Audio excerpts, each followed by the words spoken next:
think we're going to get started. I think we're going to get started with part 2. And let's see, I'm on a little bit of a tether here. I'm going to try to use the mic. Some of you asked about the video, and I think I may have forgotten to say at the beginning that about a little over, about 60 people I think are going to be coming to the trainings of the total volunteers signed up so far, who are about 150. So not everybody can come to one of these 3 trainings, so we're actually going to be putting this up online for people to watch, and you all are more than welcome to watch it again. And there are going to be some other materials online that I'm going to talk about here in a second. So just know that it will be available probably in about a week once we get it edited and up. So if I move kind of fast, just know that you can kind of review later. All right, so part 2. First of all, thank you so much to Judy and to Ed for that wonderful introduction. I don't know about you, but I was like frantically taking notes and writing down stuff that I didn't know about that I thought was so interesting, that really set the context for so much of what we're going to be doing together.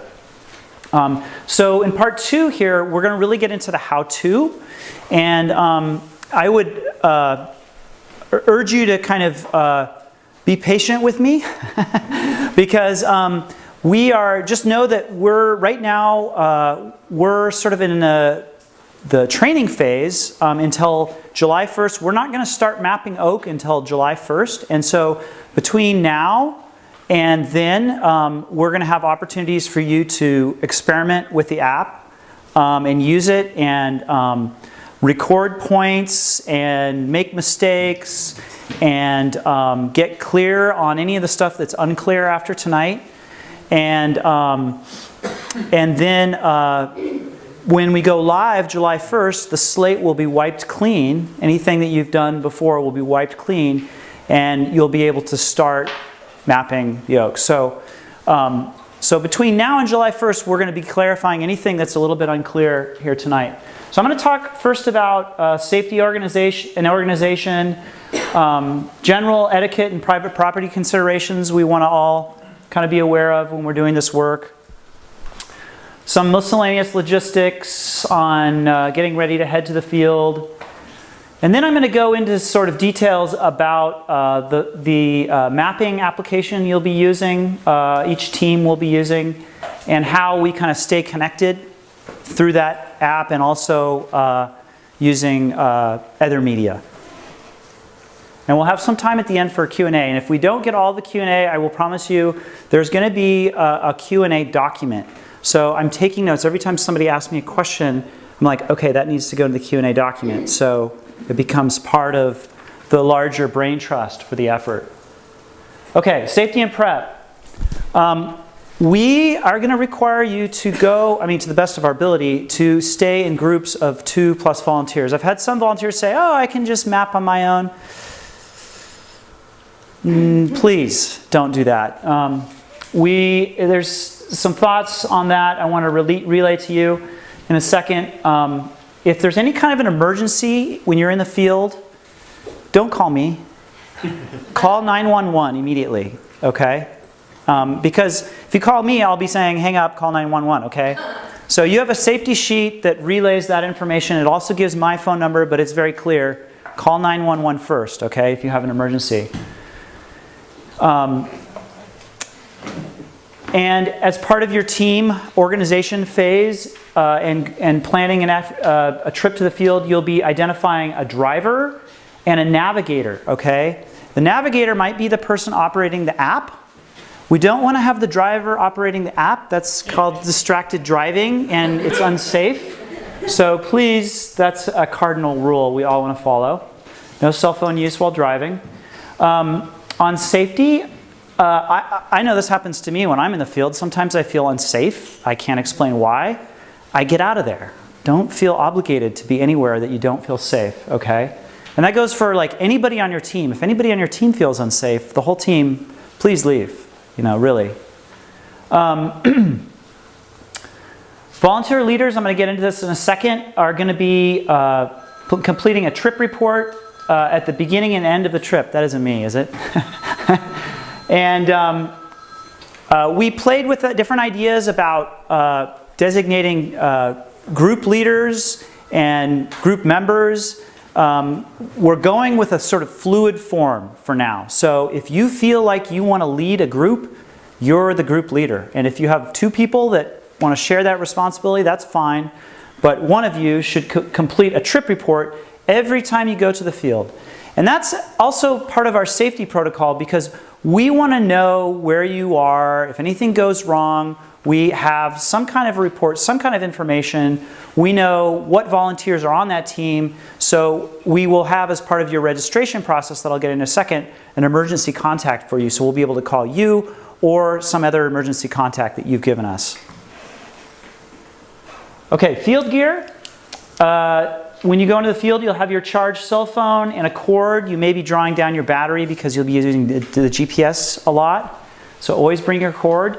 One person on your team will have a phone with Fulcrum. That works, I promise. And if you don't have a team yet, or if you have a team that doesn't have a person who is a Fulcrum user, we'll get you one. Lori suggested binoculars and supplemental maps. Some people really like that. I love the binoculars idea. You'll have some documents that I'll be sharing with you more in a second. Sunscreen, always good to have. Hat, long sleeves. First aid kit. Be prepared. Those are some questions to think about with your group as you're heading out, right? Or before you head out. Where is the nearest hospital? Who has had basic first aid? Who on your team has a serious health condition? I would ask that question if I was going out with people. I always do. I don't know if I always do, but Lori, I don't think I asked Lori that last time I went out in the field with her, but I should have. I've had field crew members who've had bee stings and had major reactions. So the thing about the hospital, it sounds silly, but it's actually not. Right. And if you have somebody who has allergies, these are under prescription, you need to make sure they have their EpiPen, right? You could encounter hornets, yellow jackets. Does everybody know what poison oak looks like? Ed Alverson, in his description of the plant association groups in Willamette Valley, describes one plant association group that is Oregon white oak and poison oak, right? Is that right? Yeah. Okay, so there's a good chance you may encounter some of this. So talk about it with your team members. Know what it looks like. There's stuff you can wash yourself down with if you get into it. What's it called? I can never remember. TechNew. Thank you. TechNew. Okay, organization and key contacts. You're going to have what I'm calling a hot sheet. And I think you have a preview of it in your packet. Is that right? Okay. That is kind of the draft. You're going to be getting an updated version of that with Savannah and Sequoia's contact info on there. And it's also going to give information on our schedules, sort of. So you're always going to know on a given day who you should call if you have a problem. And it'll be one of us listed here. But for right now, if you have a problem, you're going to call me. Okay? I'm the guy. Until we get that worked out. So your hot sheet right now just lists myself and then Lori in a sort of backup. So we're going to be updating this hot sheet. This is a hot sheet that will be, I'll be emailing to you. It'll be on a Dropbox folder. You'll have it in a PDF form, a Word document form, whatever form you need to be able to access it. And the hot link to all these different forms we'll be using. Okay, so it'll be really accessible, and it'll be a way for us to keep this stuff up to date. And we will clarify some of the roles. Savannah and Sequoia may be helping me with specific discrete tasks, and we'll update the sheet to reflect that going into July. Once we have a chance for them to get up to speed, because they only just started on Monday, right? So it would be unrealistic for them. Okay. Please don't trespass. I had an experience last month, and I didn't think I was trespassing. I was in one of these sort of gray areas. And the landowner came out and told me I was trespassing. And I said, okay, that's fine. I don't know I believe you. You live here. And if that happens to you, please defer to their knowledge and apologize for any misunderstanding and leave, okay?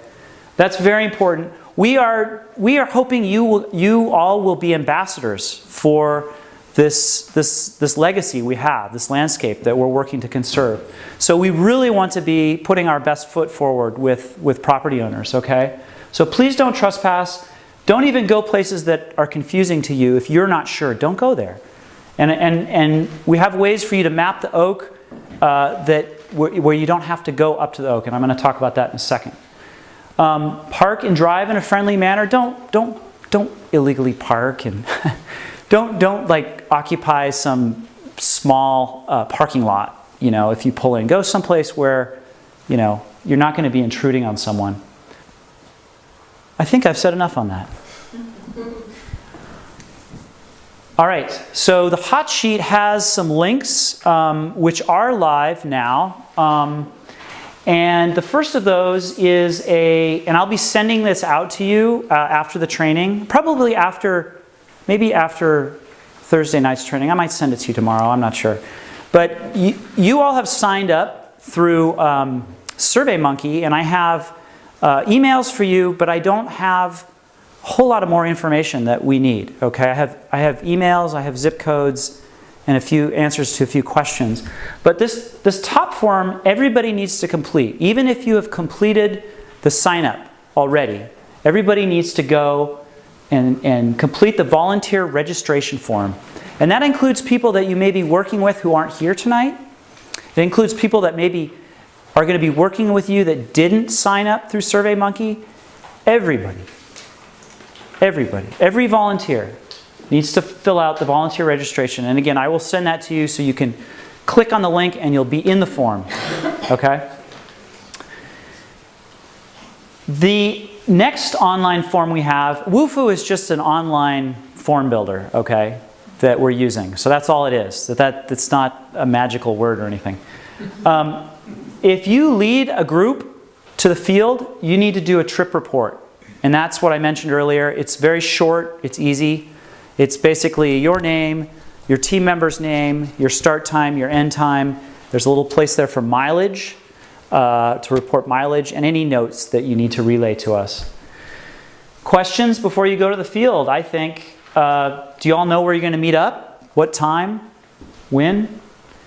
Do you all have each other's contact info? Once you form your team, you'll be exchanging contact info. I would encourage you to share phone numbers if you're comfortable with that, so that you can be in touch with each other. And if you have a slacker who shows up late and want to get started in the field, this is a great tool to check out. So make a note of Glimpse. If you have somebody who's going to be using Fulcrum on their phone, they're going to have the capacity to use this app, Glimpse. I use it a lot. And it just is basically a short-term tracking device. You turn it on, you send a message a text message to someone else via their phone number, and you set the time that it expires after 15, 20, 30 minutes, and they can pull up a map and see where you are and track you where you are working in the field. So it's pretty cool. So check that out. Yeah. Sorry, can I just add one thing about the absolutely. Trip reports? That's the piece that tells us for safety's sake where you are that day and who you're with. But it also helps us, we're working off of a grant, and it helps us get volunteer hours and contributions as match against the grant. So we really love it if you fill that out. Excellent. Forgot to say that. Yes? Is there a way to donate the mileage? There is a way to donate the mileage. I will get into that in a second. Thank you. Yes, for asking that. Oh, there it is. Yes. Mileage. I knew it was coming up. I couldn't remember where. But so mileage, you have a form.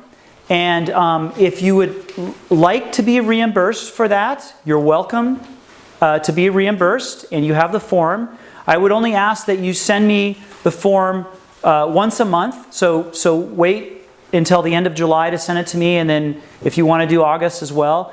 If you can just donate your mileage and you don't need to claim it, That's wonderful. Thank you very much. We appreciate that. And it would be great, your question makes me think it would be great to document that with the form, I guess.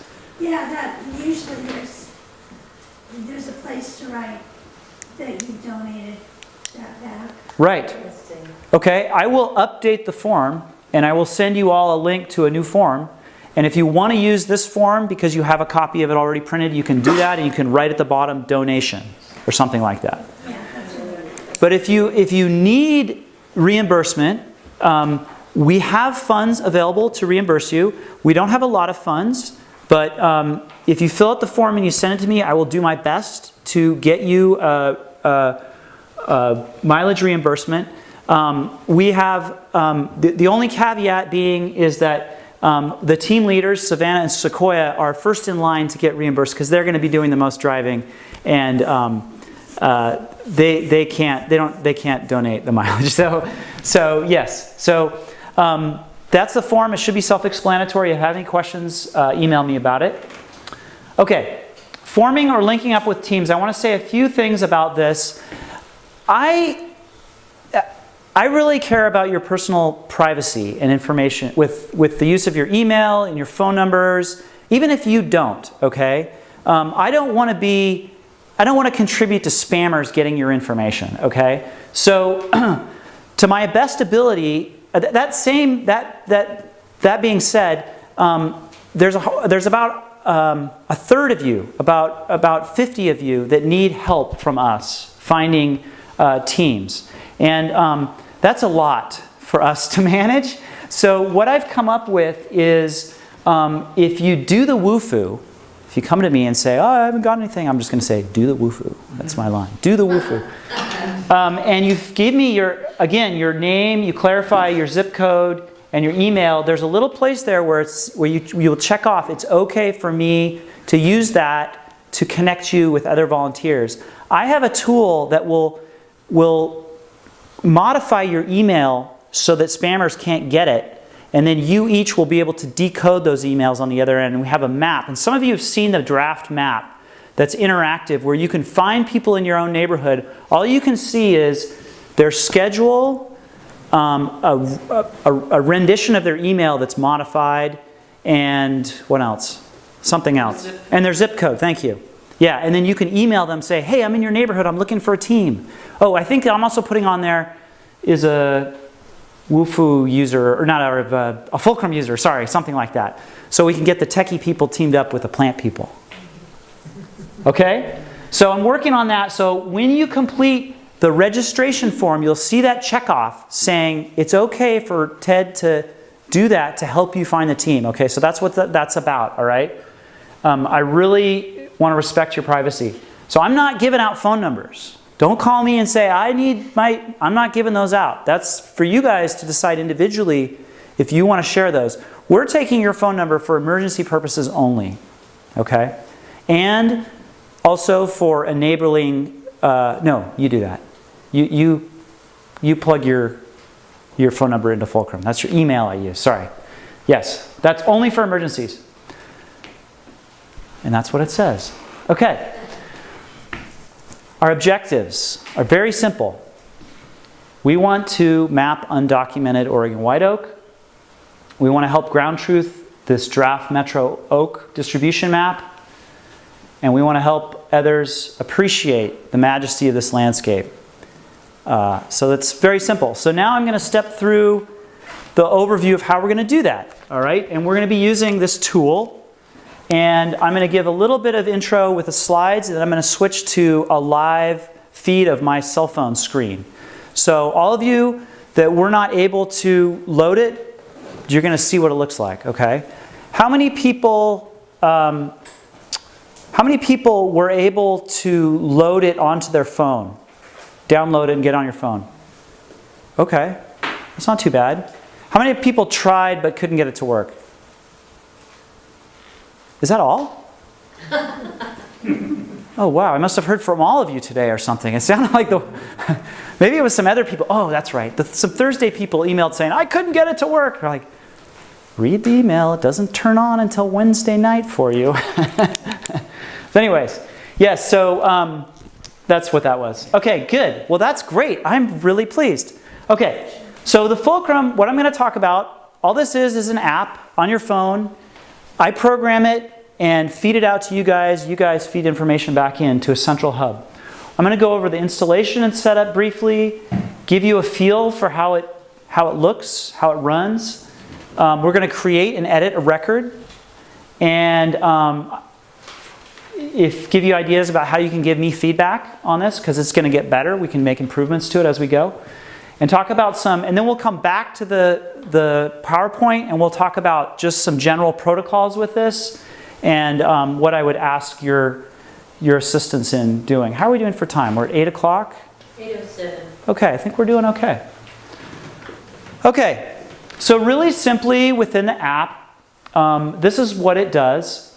There are two parts to it. There's a required part and there's a supplemental part, okay? So for most of you, for most of what you're going to do, you're only just going to be using the required, okay? And if you're the type of person that just loves making notes about every oak that you see, you're welcome to make notes, but you don't have to. The underlined things, the oak and the tree, those are the defaults. So when you first turn it on and you say you want to map a new feature, it will default to oak and it will default to tree, and I'll talk about that in a second.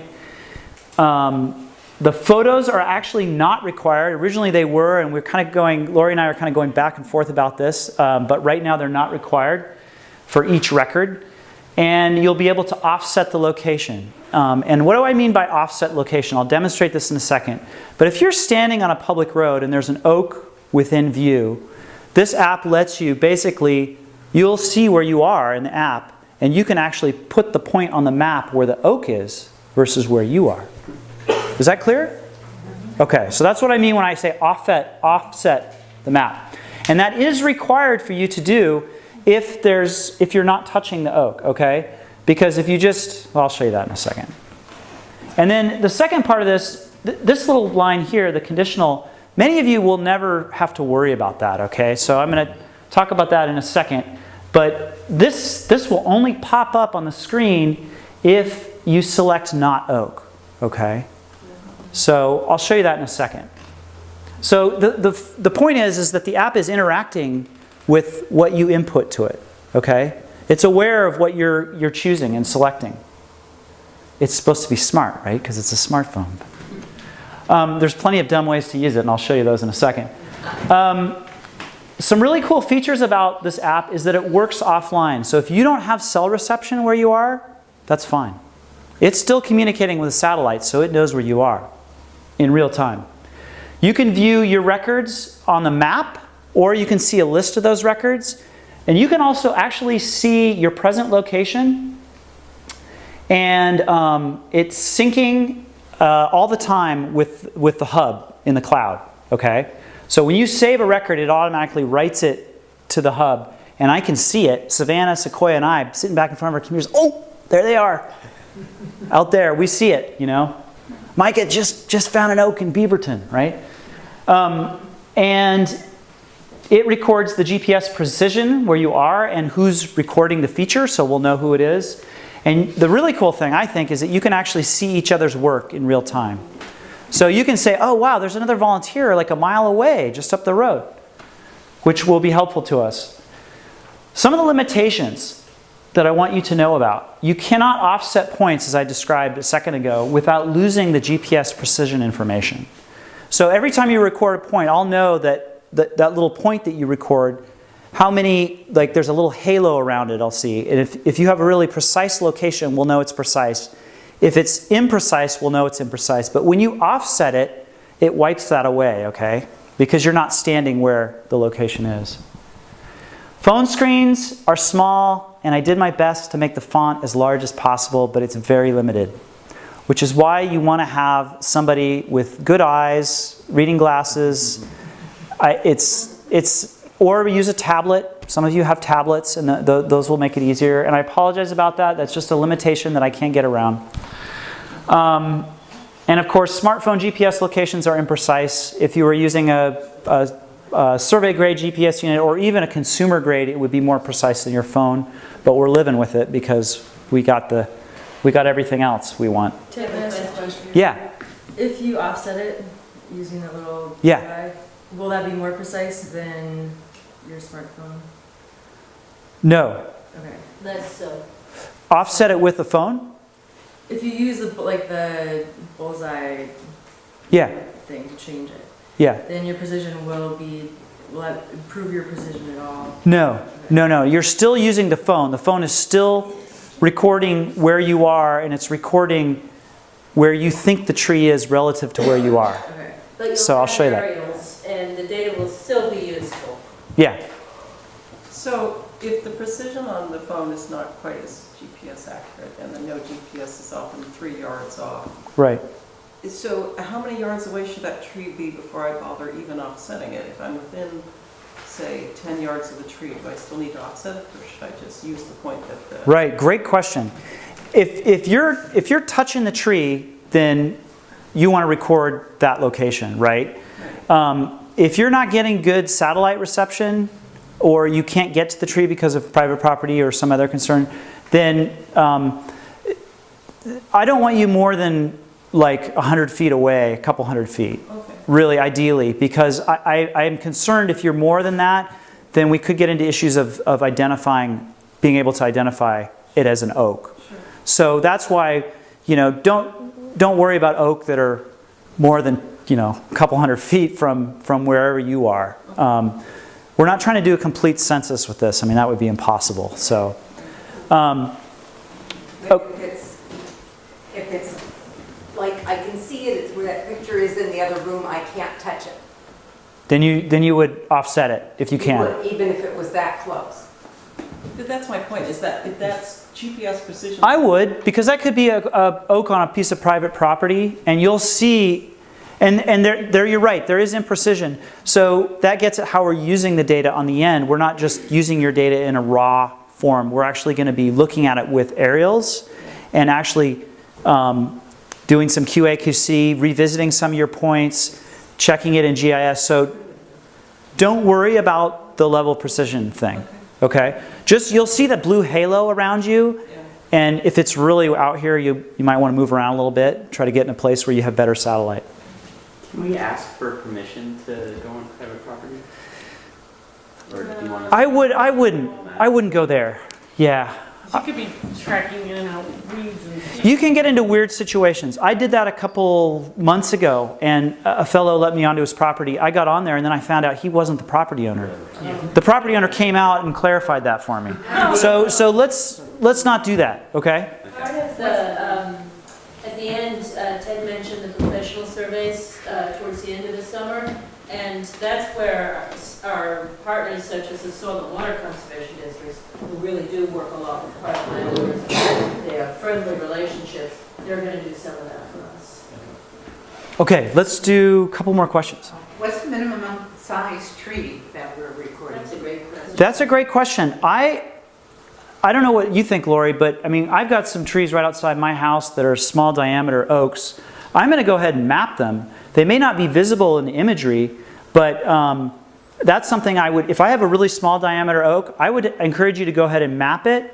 Like if it's a street tree. Seedling? No, this is like Smith and Bybee. Smith and Bybee? Across the street, but there are some seedlings that are just starting in the park itself. If you're at Smith Bybee, I would, those little small seedlings are, So, if I can address. yeah, let's go. Yeah, go. We have a minimum mapping size that our computer's able to handle, and basically, think tree. Okay. If it looks like a tree to you, map it. If it doesn't look like a tree to you, don't map it, because we probably can't pick it up at that size. That's better advice. Yeah. We want to focus on the stuff that we can see in the aerial photo. So yeah, don't go map those little small trees. I mean, we'd like to get there, but it's not for this year.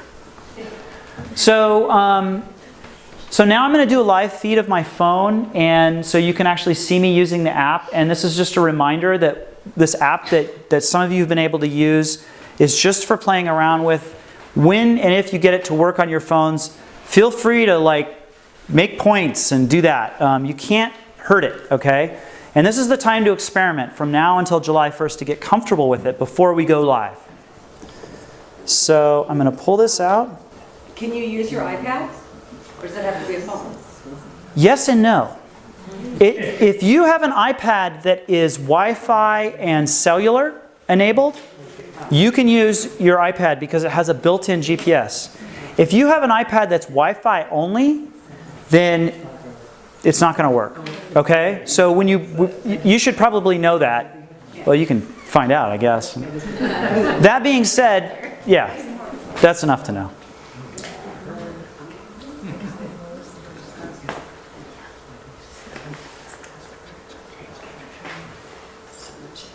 Okay, this will take a second.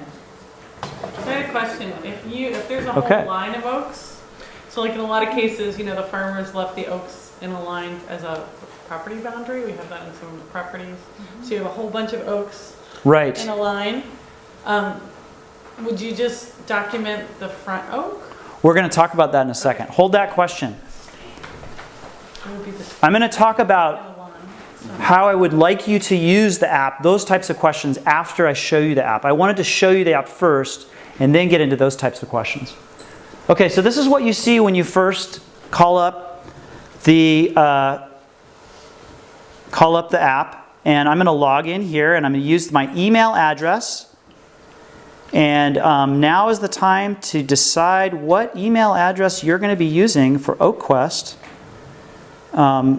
And switch it out on that sheet if you need to. And I'm going to put in my password. No one left. Oh, I don't care. Hope I got that right. Okay, now it's synchronizing. You can see, and there we are.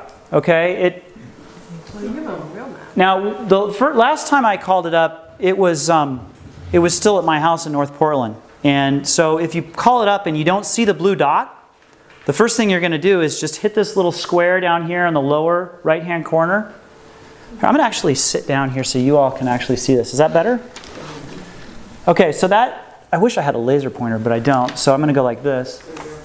This little jobby right here, just like in Google Maps. Have you all used Google Maps on a phone or online? Yes. Okay, so a lot of these movements are similar, and I'm going to show you some really basic things. So that little thing, if I pan over here, I'm panning with my finger, and it takes me over. And if I don't see myself when I turn this on, I'm going to hit that little square at the corner. It takes me right back to my location. And see how large that halo is around us, that little see-through halo? That means it doesn't really know very precisely where we are because we're inside a building right now. We're down in a forested ravine inside a building. About the worst situation we could be in, okay? Hopefully, you may find oaks in those kinds of situations, but...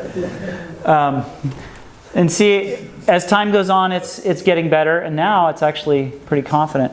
So to zoom in, I use the little pinch maneuver, right? I spread my fingers, I put my fingers together on the screen. Do you all know that move? Okay, I want to start at the very beginning for folks that don't have it. To zoom out, I go like that. I pull together, okay? All right. Now, I've shown you that. Now I'm going to show you the setup, okay? All of this is in a quick start guide, and if any of you want help doing this later, I can help you. So to go to settings, you use this button here at the top, that little button right there. I forgot to show you the key buttons. Okay, let me show you the key buttons. This is the settings button. This is the synchronize with the cloud button. This is the write a new record button. This is the search. I don't think you'll probably need that. You can play with that if you want. This is filter. We're not going to play with that. And this toggles to a screen that shows all the records that have been mapped within the map area that we currently have. And if you touch all records, it toggles to all the records that are in the system. Okay? So that will change. If you go to the map area, whoops, you will, okay, sorry, I say what I did. You'll see it toggle back and forth. I don't use that too much, but you can use it if you want. actually, when you first log in, this is likely what you will see, is this screen. And then you just touch that square that says OakQuest Training. July 1st comes around, it's going to say something different. It's going to say OakQuest 2014. Okay, so we'll know we're in the real thing. So that just calls up the map. All right, so now I'm going to go to Settings and Configurations, and I see some of you are yawning, so I'll go rapidly. This is hardly riveting, I know. So under Settings, there's a few things you need to do when you first log in. The first is under Layers, okay? And that bar that says Layers, I'm just going to tap it on my phone. And when you first log in, you'll see this Priority 150 Oak Accessible Sections. That's basically a polygon coverage that you're going to download to your phone that we want you to be able to see, layered over the imagery. And that is, I'm going to talk about that more in a second, but you won't see a check mark. You'll see a cloud icon, and you'll tap the cloud icon right where the check mark is. So if I tap this check, I can turn it off, and I can turn it back on again. Did you see that, how I did that? You'll tap the cloud, it'll download, it'll be this red circle, it'll download, and it might take a little bit of time. And then you'll have it on your phone, and it will live on your phone. You'll be able to turn it on and just leave it on. Okay? So you're going to have to download it. You're going to have to tap it a couple times. Download it and then turn it on. Scale layers, when you first turn it on, you're going to see this. It's turned off. You're going to tap that little switch and make it green and turn it on. And that's all you need to do under Select Layers. Okay, now I'm going to go back to the main settings page, and we're going to go to Base Map. I tap the Base Map, and I want you to select Hybrid. And I want you to select Hybrid because I want you to see the imagery, and I want you to be able to see the street names, because you're going to be looking at streets. Okay? And then the last thing I want you to do on settings is look down at the bottom under Synchronizer. When you first turn it on, you're going to see this. You're going to see those two things turned off. I want you guys to synchronize your phones every time, and I want it to be automatically synchronizing with the hub at all times. So I want you to turn both those things on. So they should both be green. And at that point, you'll be done with toying with the settings, and you'll be able to go back and start mapping. So the next thing I'm going to do is, I think I've showed you the settings, this installation setup. I'm going to be catching some of you up offline who haven't been able to do this, and we'll be talking afterwards. So I'm going to tap the little pencil icon at the bottom right of the screen, and that's going to call up a custom form. And this is our form. You'll be seeing a lot of this. And again, the top part is required, and the bottom is not required, is supplemental. Okay, and it defaults to Oregon White Oak. And in the beginning, that's all you're going to be doing is just mapping Oregon White Oak. So you won't need to do it. But each of those lines, it's a little washed out. You can't see, but Oregon White Oak is a bar. Type with tree is a bar. Photos is a large bar. If I tap tree, it calls up this little screen at the bottom, and I can change it to a stand and then tell it I'm done. And it has up. Explain what a stand means then? Yes, I will do that. Okay. So I just changed that right in the form. I tapped type and I changed it to stand, and now I'm going to change it back to tree, and I'm done. And so what we're going to talk about in a second is a little bit about what Bonnie and Lori were getting at, is what is a tree and what is a stand. And our preference is for you to map trees, not stands. So we make tree the default. Okay? And I'm going to talk about why you might want to map a stand in a second, but just know that the app defaults to what we want you to do. So we're trying to make it easy. We're trying to minimize keystrokes too. And photos, you tap the plus icon and it asks you, would you like to take a new photo or choose existing photo? And you take the photo, it calls up a screen that's very similar. Micah's the star tonight, so I'm going to take a photo of Micah. And it asks, there's no red eye elimination on this, Micah, I'm sorry, so we're going to have to use your red eyes and all. And that writes it to the record, and I can add another photo if I want. Now, if in my workflow I'm on the street and I'm looking across the street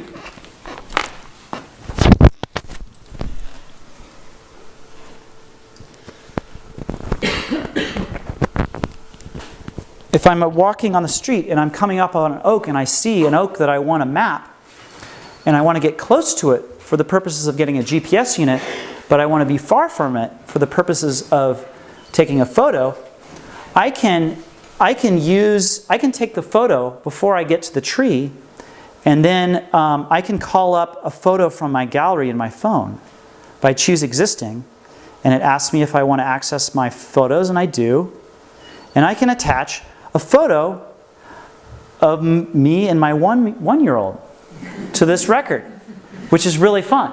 I've been doing that a lot the last month, okay? So just think about that as a capability, so you don't have to walk back and forth and stuff. You can kind of be, once you get comfortable with this, you can kind of be doing this on the fly.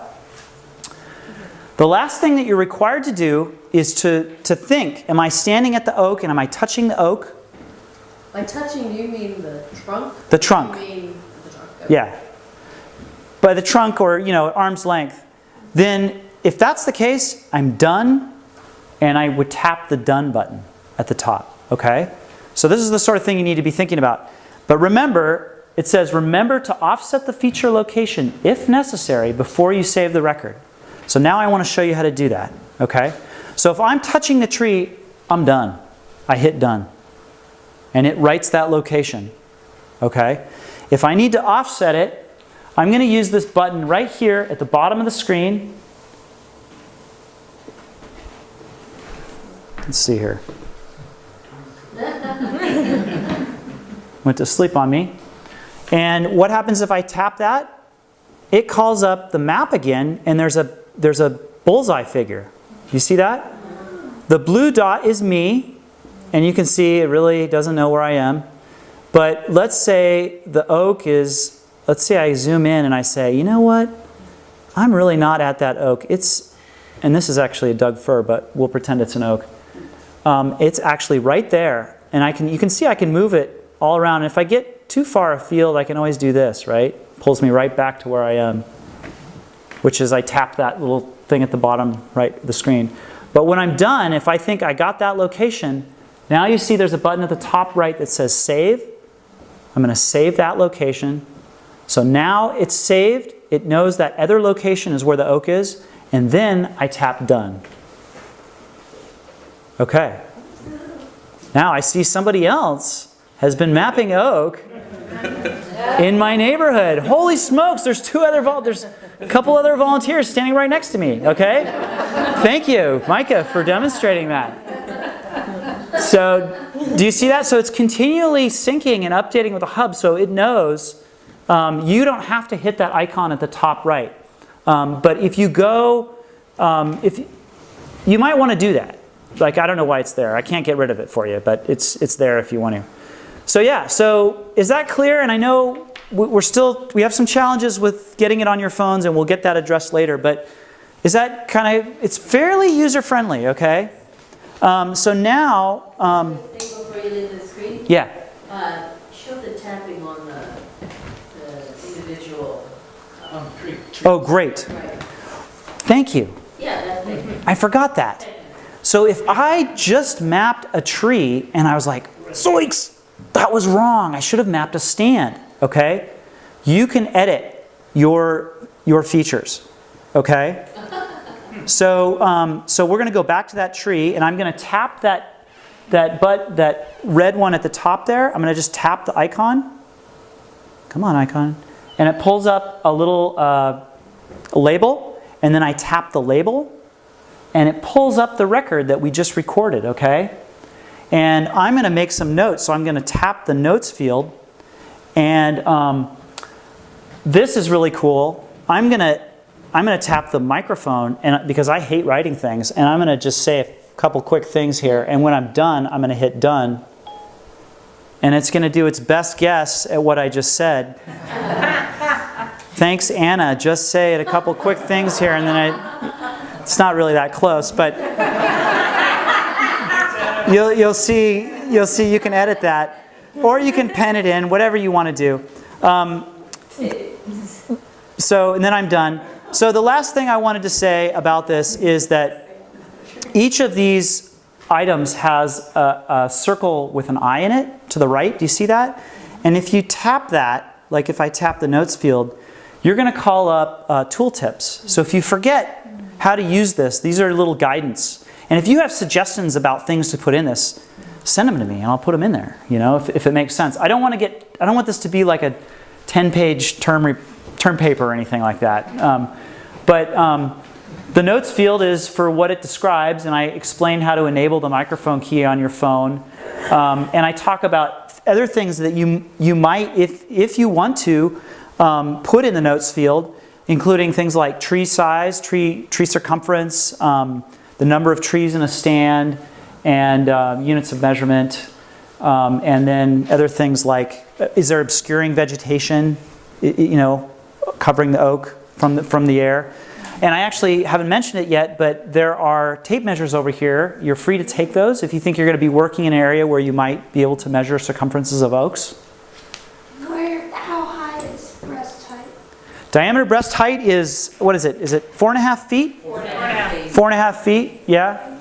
And with your tape measure, what I would just do is, some of them are going to be too big for the tape, so take a roll of string, use the string, and then use the tape measure to measure the string is what I was going to recommend on that one. And you don't have to do that, but if you want to, it's value-added product for us. Just remember poison oak. Right. Tree. And Ted, the other point I wanted to make about your neighbor's 2 dots was that you can look at the summary of other people's records too if you tap that dot. You can also delete them, because I just deleted a couple. Yes. Is that going to be? Thank you for asking that question. You can Don't delete other delete Sorry. you can delete your records from your phone, but once you've synced them, they're in the hub and they'll come right back to you. So don't delete your records. If there's an error or something, just put it in the notes. Put it in the notes. You can go back and edit your records, and you can say if this point shouldn't be here in the first place, put that in the notes, okay? The other thing I would like to say is you can edit your own records. Please don't edit other people's records. It's actually possible for you to do that, and I can turn that off, but I don't want to turn it off because then you won't be able to see anybody else's records. So I would rather you be able to see it and just heed my warning than I want you guys to I want this to be a social exercise. So if we make a mistake and it's been synced, we should just put in the notes that it was an error.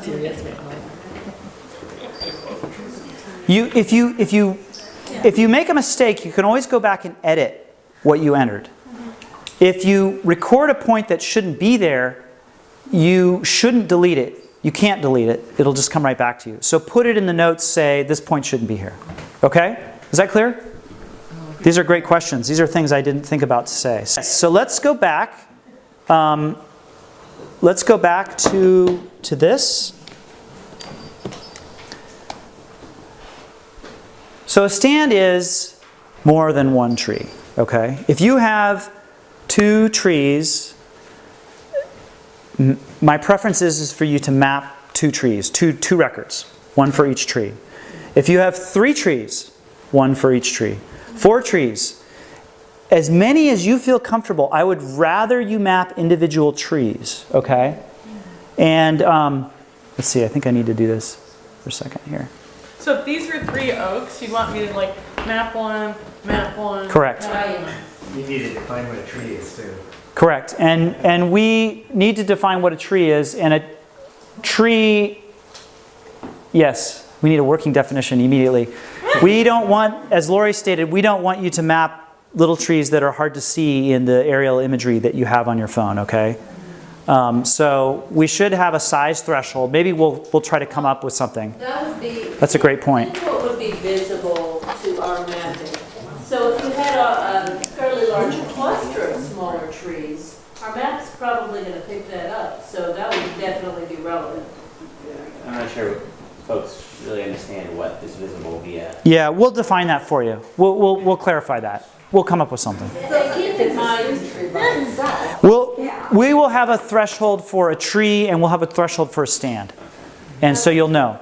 and remember that we're not just trying to have you find trees for us. We're also using this to look at our model. And that's why we want the precise, here's a tree, because we do point checks, you randomly select points, and yeah it is, no it's not, yeah it is. Okay. And would it be okay, like, if we're not sure that, like, if we see an oak that's established, but it's smaller and worried that it might not be visible on satellite, to be able to just put some notes in? And so if you're doing that spot check, will you be looking at the notes to Yes, maybe we to will. make a For sure. decision if you want to keep it or Yeah. not? Okay. We're going to be looking over all this stuff, and we're going to actually be, in GIS, trying to render it into something that we can, have it link up with imagery and have it link up with our professional surveys. So we're going to be using your data in two ways to figure out where to go with professional surveys and where to go with remote sensing analysis. Yeah, you said that you could use it offline, like if you just are in an area where you just have Wi-Fi or something like that. But I just turned mine on and it's not recognizing the point with my cellular turned off. And That's an iPad. Yeah, and it doesn't. I mean, it has cellular on it. I just don't have it on. And Right. And it doesn't know where I am. So how would It needs to have the cellular on. Your cellular needs to be turned on. Oh, okay. So You said you could use it offline too. Yeah. Well, let's look at it afterwards. I'll help you afterwards. Airplane mode and it's fine. Okay. These sorts of things we're going to have to deal with offline because we don't have time. Let's do these two more questions and then we'll go back and I think probably anticipate some of these. What's your question? So in notes, you were saying you wanted number of trees and stands, circumference, obscuring vegetation. Do you want any other information we can give, like we know about surrounding plants, or? If you want to, that's great. You don't have to. You can get as detailed as you want. As detailed as you want. So there's no, okay. Yep. So it sounds like you can look before you start to see if an area's already been mapped by another team. So are there any guidelines, or are you going to be just... I'm going to talk about that. I'm going to talk about that. Health of tree. If you want to put that in the notes, go for it. And what about mapping the non-oaks? Like, I'm going to talk about that. I'm going to talk about that. All right, here we go. Familiar dues, fulcrum, familiar. It's getting late, guys. It's like 8:30. Fulcrum do's and don'ts. Start in a familiar setting, your neighborhood. Some of you, that may be the only place you work, and that's great. That is a contribution. And just map the oak. Don't worry about not oak, okay? Just map oak. For most of you, that's all that you'll be doing, and it's wonderful. It's a huge contribution. Try to map the tree locations in place. I mentioned this before, right? If the location is inaccessible, you may offset it. And we talked about that. And if mapping every tree isn't feasible, you'll be mapping a stand, okay? And so you can offset trees, you can offset stands. My preference is, I'll get to that in the next thing. If and when your team is ready, and we won't be doing this until mid to late July, because I want you guys just to spend some time just doing the basic mapping oaks in your neighborhood. We'll be able to have you sign up for one of these grid cells, and I didn't show you that in the app, but I have a slide here that shows you. You'll be able to see those in your app. You'll be able to know if you're in a grid cell, and you'll be able to know what grid cell it is. So you'll be able to look at an online map to pick grid cells, or you can look at your team member's phone to figure out what grid cell do I want to adopt, and I'll show you that in a second. And if and when you're ready for that, you'll be doing a much more, I don't want to say more thorough, but you'll be really trying to map every oak in that grid cell that's accessible, okay? And they're about 1 square mile, and we'll be asking you to pick some characteristic non-oak clusters of trees and map those, because things that are potentially confusing the imagery with oak. Because we have this imagery, this draft map, and it's over mapping oak. It's mapping some cottonwood stands as oak, for example. So we need you, this will help us with that. But again, this isn't going to be for everybody. I'm going to explain this more in a second. Finally, the biggest and best is don't overcommit our user accounts. With Fulcrum, we have 50. We may have 75 if Lori can get us those. There's 150 of you. You'll have 1 Fulcrum user per team. We may still bump up against the maximum number of users. So I'll be turning you on and off based upon demand using an online calendar. And I'm going to show you that here. That's because it's expensive. It's expensive. Okay, so let me let me just show you those grid cells since I was referring them. I'll go back to the last slide. These are a really talented fellow at Metro named Tommy Albo took the draft map we had, and then he took Metro's streets and parks layers, and he figured out where are the concentrations of oak from the draft map that are the most accessible to you all. And these are what we came up with. So these are going to yield the most, the best benefits to this project per unit time. And they're spread out across the region. And so, for example, Sauvie Island, you'll see there's only just a corner of Sauvie Island that is in one of the things. Because of the work that Jane has done and West Multnomah Soil and Water Conservation District, we have a great idea of where the oak, most of the oak is, I don't want to say most of the oak, but a lot of the oak is on Sauvie Island. So it didn't come up as a priority for us because we're hoping that, you'll be willing to go someplace close by, Jane, and do something similar. So you don't have to map oak in these grids, as I was saying earlier. You can just map oak in your neighborhood.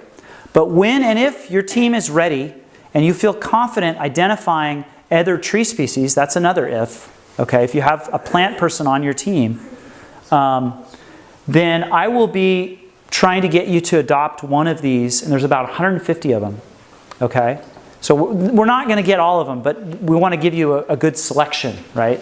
Which is why we came up with this. Are they numbered via priority right now, or is it? No, they're not numbered by. Well, actually, they might be, but don't put a lot of stock in that. Yeah, they're all equal. Okay, and you can see the numbers on your phone. That's the thing I turned on for you that you'll download to your phone, and I'll have an online map for those of you that want to see a bigger version of it on your computer at home. And that's the link to it. That's the hot link to it. And that's on your hot sheet. Okay. I know I'm boring you, so I'm going to try to speed this along. So I want to get into the stand versus tree thing and emphasize some things. So on the left is kind of what you may do with this tool. And on the right is what we would prefer you do or ask that you do if you're ready, if you're capable. You may map stands, as I said earlier, but we'd rather have you map individual trees. So if you come out to a group of oak and you have there's 10 good-sized oak there, I would encourage you to map each tree, okay?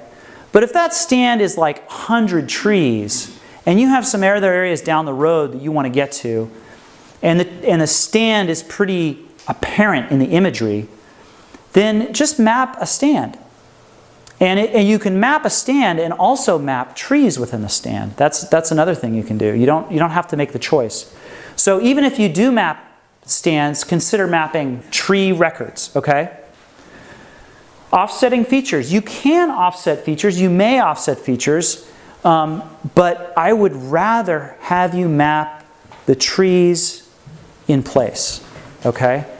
Because that gets us the GPS precision information, okay? And we'd like to have that for a good number of your records. So we know that you're not sitting at home on your couch in your jammies mapping oak 3 miles away, okay?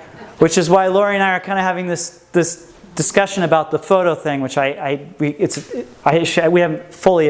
If you take a photo, a lot of phones will geotag the photo. So if you offset your feature and we don't get the precision information for that, we may be able to get, I'm not sure about this, I'm checking on this, I'll know July 1st. We may be able to get precision information from your photo. So don't map oak from your couch and your jammies. We'll find out. And the last thing was what I said earlier. Many of you, most of you, will just want to map oak in your neighborhood, and that's fine. Don't feel compelled to do more than that. I don't want to pressure you. But if you want to do more, let's talk, okay? And we'll talk more about how we do that. Okay, there's just a little bit more. I want to finish up here in 5 minutes so we can get out of here, deal with any lingering questions, and get out of here by 9. We're going to be designating a Fulcrum user for your team. If you have a team and you don't have a techie person, I'm going to find you one. And we'll be turning it off and on. We have so many people, we're going to have to give you little glimpses of it between now and July 1st so you have time to play with it, so I'll be in touch on that. We have an online doodle poll for scheduling field days once we go live. And if we need to, so we can have you, if you know you're going out on Saturday, you'll just go online and tell Ted to turn it on for me on that day, and I'll turn somebody else off, right? That's the way it works. That's going to be on your hot sheet. Staying connected. Savannah and Sequoia today, I'm so pleased, said, we can help you with Facebook and Twitter. Oh, yeah. Thank you, Savannah, Sequoia. So we're going to have that, and that's going to be our way to, kind of like give you information about how you're doing on how everybody's doing, because this is all one big tent. So get on those or find somebody who is and have them follow, whatever that is, friend, follow, I don't know what the right word is. General email, that's not live yet, but it will be so that it goes to the person who's on call. We'll be using email to keep you updated. Judy mentioned ongoing sort of training opportunities and the conversation that we are starting with tribal peoples in this project, and we will likely be having more kind of educational features. That's something I'm planning on sitting down and planning with Judy and Savannah and Sequoia. And it could include something in our October wrap-up celebration that you're all going to be invited to if you decide to participate. And I hope to do something with that. So staying coordinated, I mentioned the volunteer registration form, that's the link. Trip reports, I mentioned that. Team leaders are going to be doing those, each trip to the field. Doodle scheduler, I told you about that. And the new team finder is coming, okay? And so once everybody registers, I'll be putting together a team finder, which is like that online map that some of you saw, where you can find people in your neighborhood, and you'll know if they are capable with Fulcrum or not. And I think at that, we're done. Are there any burning questions? Can I just add something? Yeah. Before the questions? Regarding photos, one thing that we biologists always miss is getting photos of people in the field doing field work. We'd love to get some of those. So if you want to take pictures of people measuring oak trees or doing whatever, one of the things that you'll do when you sign up is sign a photo waiver so that we can... Yeah, I'm going to repeat Lori's information so we have it for the training video, because it's very important. Take lots of photos. Take photos of oak, but take photos of your partners mapping oak. Right. We want to document your good work. Right. And there is a photo... That's great. That's great. That's great. And there is a photo release that's on your registration form that if you're not comfortable with yourself in a photo, you can check that, and we'll make sure you're not in any photos. Okay? Are there any other burning things I've forgotten that we need to... Okay. I realize, Jane. I have two questions. One is, will this PowerPoint be available? Yes. The PowerPoint will be available. Watching a video is... The PowerPoint will also be available separately, and I'll be trying to fill out the notes field with the key pieces of information. I don't have that done yet, but I'll be putting that all up online. We will have a Dropbox for the project that will have all of these forms, links to all of these forms. It'll be the hot sheet, and it'll link to all the forms. It'll link to PowerPoints. It'll link to the training videos. Yes. And anything else that we haven't thought of yet. The other thing is, the way I envision our group doing this, because we're a larger group. Tested already. You're proven. Is that we would have like a team of maybe 8-10 people that would go out and maybe split into subgroups and do, sure, you go do that, you go do that. So when we do that trip form, we can't just have one Fulcrum user because they're going to have to be... That's fine. We can accommodate that. Okay, so we'll maybe have subgroups. That's fine. That's fine. Yep. The trip report doesn't, there's nothing that says you can't have, to me, that's multiple teams. If you want to do one, if you're the coordinator and you want to do one trip report and put all those volunteers on one trip report, that's not a problem, is it? No, I don't think so. The main thing is, in terms of the Fulcrum users, we do have a set number and we'll have to schedule for it. I would ask that you do a trip report for each day. Oh, yes. Okay? So that we can know where you are on a day, a given day. Yes? And will you, on the PowerPoint or in the Dropbox, maybe have some pictures for search images for people of what an oak or a look-like Yes. for the mapping? We're working on that. That's something that's coming. And Lori and I are working on that. There's also a one-pager at the end of your packet that shows you oak. Yeah. And going back to what Ed said, we will be clarifying for people, I wanted to get this in the talk, but I felt like there wasn't enough time, that we are mapping Oregon white oak. Okay, we're not mapping red oak, which shows up in a lot of Portland public parks and in my garden, God forbid. Okay, and there are other things like English oak, which look very much like Oregon white oak. We know we have a lot of that in North Portland, and Mary Bushman has made us aware of that, and we have some of the city's street tree data, and we'll be acknowledging that some of you may inadvertently map English oak, which looks very similar. And we'll have to just tease that out in the analysis, okay? Because even with the best training materials we give you, you'll be able to tell red oak, but English oak is going to be a challenge for us. So just know that, and don't fret about it too much. But our training materials will try to get at some of that. Yeah. Okay, thank you all for coming. Thanks, Ted. Thank you all for coming, and I'll be in touch.